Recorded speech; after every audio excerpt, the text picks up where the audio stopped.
Isang magandang umaga, tanghali at gabi po sa ating lahat dyan sa Pilipinas. Sa mga subscribers ko po na sumusuporta sa aking content, maraming salamat po sa mga parents po natin, papa, nanay, tatay, lola at lolo, kapatid, kuya, ay maraming salamat sa suporta na binibigay niyo po sa aking content. Lalong-lalo na po sa ating Panginoong may kapal dahil binibigyan po niya tayo ng wisdom, knowledge, and understanding para makabuo po ng aking content o sa ating content ng update sa ating ituloy sa buhay. Mabuhay ka, Panginoon, at salamat din sa pang-araw-araw na binibigay mo sa amin na pagkain at hindi lamang po yan, kundi maraming salamat din po sa binibigay mo sa amin na buhay na kung saan po ay lahat ng problema ay nalulutasan namin dahil po sa iyo. Dahil nananalig po kami sa iyo at yan po ang aking dasal at pasasalamat po. God bless po sa ating lahat.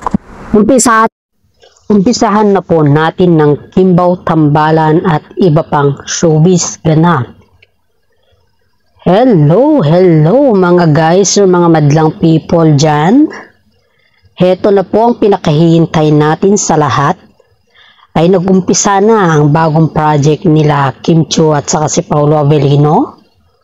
Habang sila ay nagsushooting sa kanilang yung movie nila na My Love Will Disappear, ay nag-uumpisa na naman na ang kanilang mga bagong project.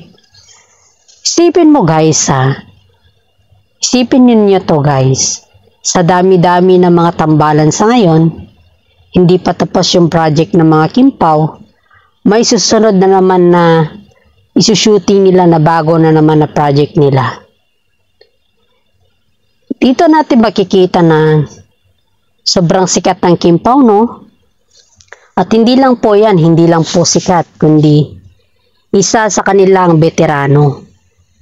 Hindi lang naman isa kundi pareho po silang veterano sa lahat ng aktingan. Kahit maraming nambabasa sa kanila, kahit maraming mga negatibo ang narinig nila, kaliwat kanan naman po ang subalit ng mga basers sa kanila ng mga projects sa ngayon. Pinag-aagawan nga po sila ng mga network sa ibang salita po ay talagang parang ang Kimpaw ang best of all sa ngayong taon na to. Sana naman po wag natin po hayaan na masisira ang Kimpaw dahil lang sa mga buzzers na yan. Pero believe it or not, kahit sobrang dami ng kanilang mga kaliwat kanan buzzers or yung mga pagkukutsa ba sa kanila, ay kaliwat kanan din po yung kanilang project na nakakamtam sa ngayon. Marami sa atin dito ang humahanga sa kanila at halos hawak kamay po ang paghanga nila sa kanila. Halos po bidabidahan ang Kimpaw sa mga kwan po nila, supporters po nila. Hindi naman lingid sa kaalaman ng lahat na marami ang supporters ng Kimpaw. Lahat ng mga supporters ng Katniel po 100% po napunta na lahat sa Kimpaw. Hindi lang po yan. Marami din po mga ibang tambalan ay napunta din yung mga supporters nila sa Kimpaw.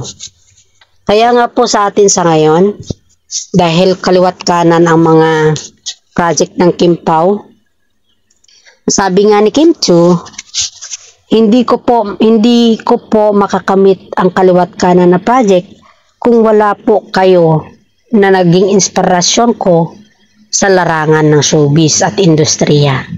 Kayong mga fans ko, sa Kimpaw fans po dyan, nagpapasalamat po ako dahil kayo po ay malugid na sumusuporta sa amin ni Paolo Avellino. Kahit alam nyo po na bago lang ang aming tambalan, ay nandyan pa rin kayo na sumusuporta simula umpisa hanggang sa dulo po. Sana naman wag po kayong magbago na magsuporta sa amin dahil kami po gagawin po namin yung abot ng aming makakaya para sa inyo po. at para sa lahat po na sumusuporta sa amin. Once again po, maraming salamat. Para po sa inyo to ang aming tagumpay. Wow na wow na wow. Yan po yung nabanggit ni Kim Chiu sa kanyang interview na kung saan po ay marami sa mga fans niya po ang naging inspirasyon nila. At saka alam din po ni Kim Chiu kung paano niya po pasasalamatan ang kanyang mga supporters dahil alam din niyang tumanaw na utang na loob po sa atin na supporters niya at mga solid Kim Pao po. Kaya nga po kahit ganun po yung sinabi ni Kim Chiu at kahit hindi po natin narinig si Paolo Avellino na nagpasalamat, ay nagpapasalamat din po si Paolo Avellino sa pamamagitan ng kanyang SOCMED at Instagram. Hindi man masabi ni Paolo Avellino yan sa lahat or hindi kagaya ni Kim Chiu na sinasabi niya po, pero kay Paolo Avellino kasi is just only for the SOCMED. Kumbaga, nahihiya pa talaga si Paolo Avellino. Hindi pa niya kayang maikarir or ma-carry yung kaugalian ni Kim Chiu na nagpapasalamat mismo sa lahat at sa SOCMED din po. Okay. Ano naman kaya yung bago nilang project? Ayon po sa aking legit na sources, ay mas pakikiligin daw tayo sa kanilang bagong project. Kasi nga, ang sabi daw ng kanilang management, kung matagumpay at matapos ang iyong scene sa My Love Disappear Today, sabi daw sa kanila, ay gawin natin at pakiligin natin. At yung mga request ng mga madlang people, ng mga supporters ninyo, ay gawin natin yun. Para sa ganon, hindi naman po sila mabigo sa hiniling nila sa inyo. Yan daw yung sabi ng kanilang management or ang kanilang director sa kanilang gagawin na movie sa ngayon. And besides po, marami din mga netizen ang humingi or parang kumbaga ba ay gusto nila na magkaroon ng mga sweetest moment ang Kim Pao. Yung maliban sa mall tour po kasi nag-mall tour sila halos kasagsagan ng kanilang mga kasikatan hanggang ngayon ay halos dinagsa sila ng mga netizen doon. Halos hindi na sila makalakad at naiyak pa nga sila Paolo Avellino at Kim Chiu Do you believe na naiyak po sila? Yes. Naiyak po sila sa tuwa dahil lahat ng mall tour na pinuntahan nila ay talagang dumagsa yung kanilang mga fans, guys. Pati ako, ang balihibo ko, I saw them and I know what I am saying because all the area of the mall is a lot of people. Sobrang dami ng tao, guys. Halos you cannot see Kim Pao. You cannot see the staff and you cannot see Kim Pao also. You're just looking for the back. Pero yung talaga sa front, halos sigawan, halos alam mo yung sikat, yung parang sikat din noon, yung si Katniel noon pala. Ganun po kadami ang tao sa mall. How much more na lang pag sa arena sila or sa nag-concert silang dalawa, diba? Kaya nga po nung nag-mall tour sila, halos talaga hindi ka makalakad. Halos you feel you cannot breathe sa dami ng tao, guys. Halos balahibo ko nga doon tumayo dahil hindi ko in-expect na ganun pala yung mall tour na sinasabi. All I thought lang kasi sa mall tour, yung based on my opinion lang kasi. Nagmo-mall tour naman kami, pero yung mga iba-ibang artista pa, pero hindi po nakikita mo pa rin yung performance nila, ganun ba? Pero dito sa Kim Pao, oh my God. Wala halos akong nakitang Kim Pao, likod lang at saka yung tuktok ng ulo nila sa dami ng tao, guys. Kasi kahit sa entrance ka, siksikan ng tao. Halos nandyan na lahat yung mga amoy, guys. Di naman sa pag-ano, pero totoo to.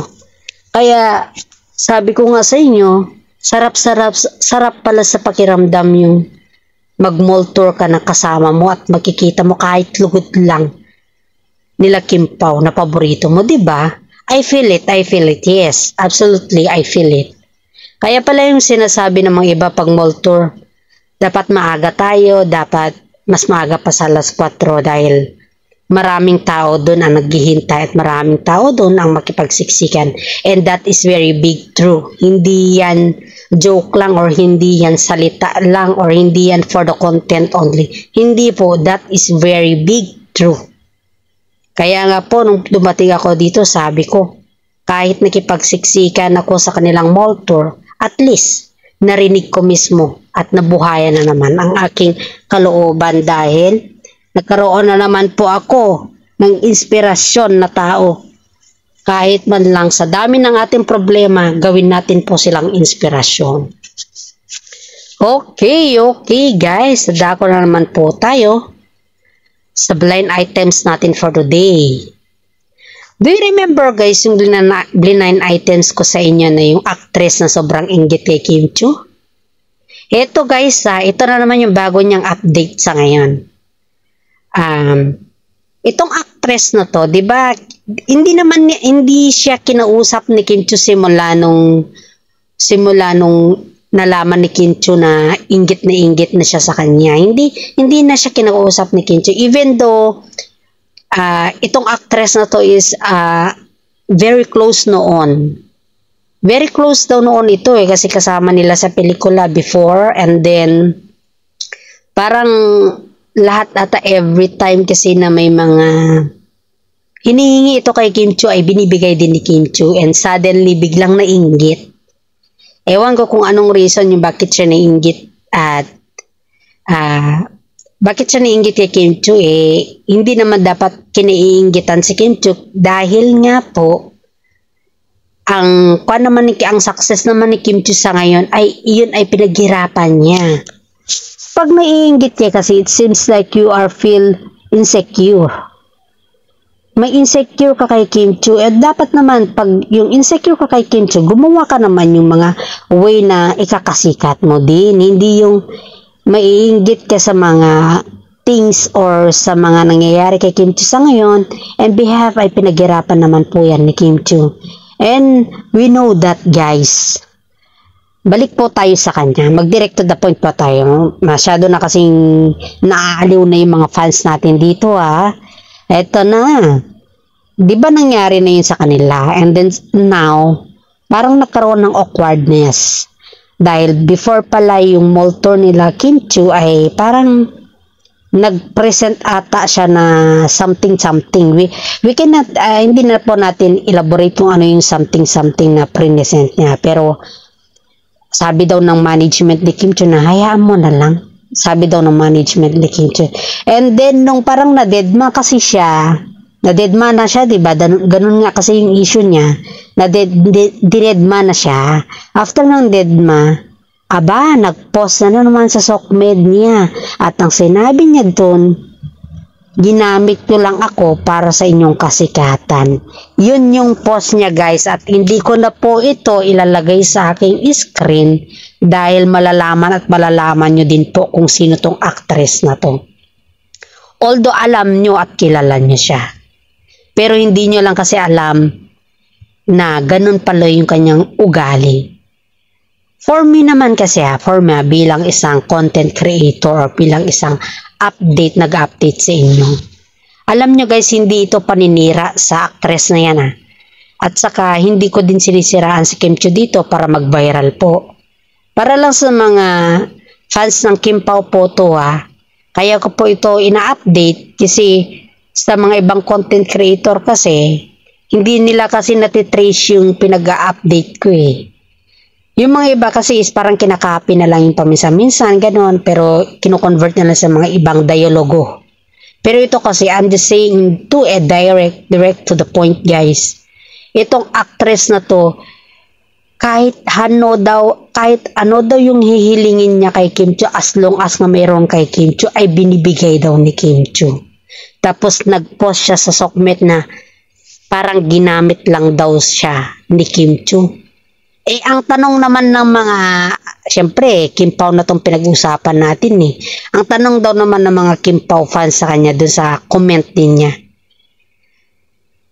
Sino ka ba at nagsabi na parang ginamit ka ni letter K, ganun daw.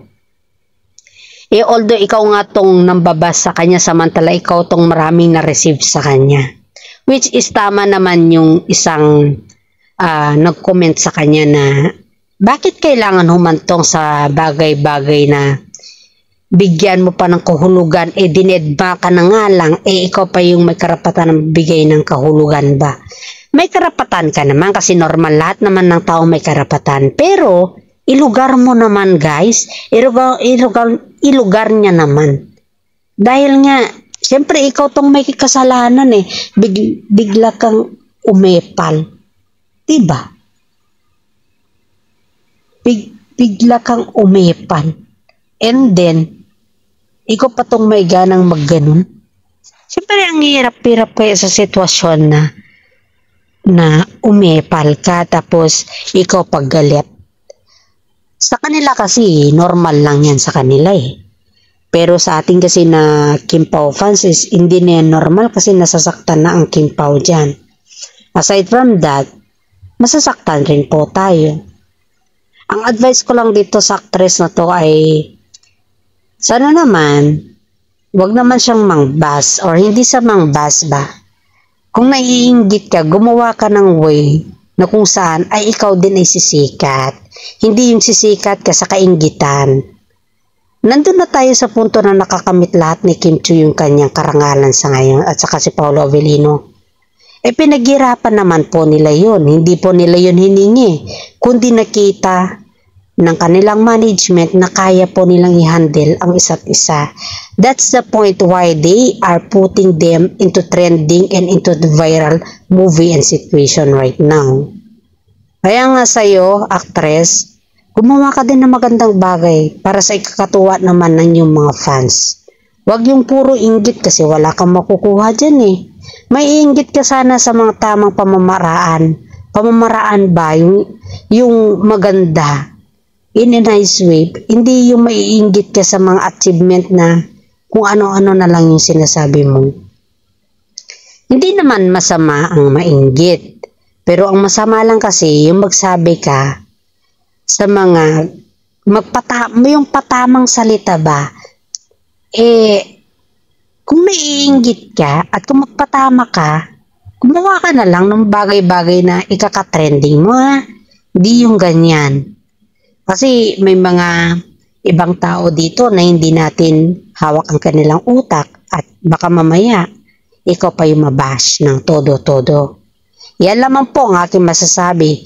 Kaya sa aking mga fans dyan, mga supporters ko dyan, sa mga senior citizen guys, shout out sa mga senior citizen po na nakikinig sa atin, saka kay madam na hindi po nag-i-skip ng ads ko po. Maraming salamat po. Paki-subscribe, like, at share naman po ang aking content. Isang malaking tulong na po yan para sa akin.